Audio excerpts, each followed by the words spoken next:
Bakit merong mga tao na hindi makamabubuhay ng walang alak at saka sigarilyo? Kasi po naging addict na. Nakaka-addict po yung alak, nakaka-addict ang sigarilyo. Tingnan yung mga drug addict ngayon, nagsasaksak pa nga ng injection eh. Nakaka-addict po yan. Ganito po kasi kahulugan yan, kapatid. Yung alcohol po, lason po yun sa katawan. Pagka inom ka ng inom ng may alcohol, gaya ng alak, nagkakaroon po ng deposito ng alcohol sa katawan mo. Pagka yung deposito na yun ng alcohol ay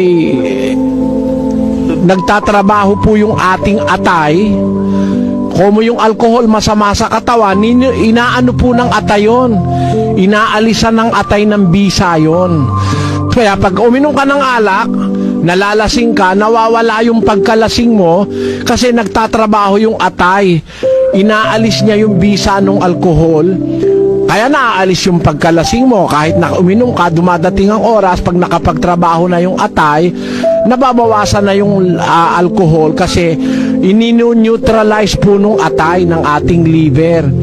Pagka naman po nabawasan na yung ating alcohol sa katawan, kung na nasanay ka ngayon na parating may alkohol, hahanapin ngayon ng katawan mo na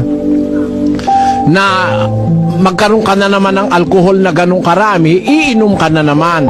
Ang tawag po doon sa English, urge, o tawag nung pangangailangan ng laman, urge.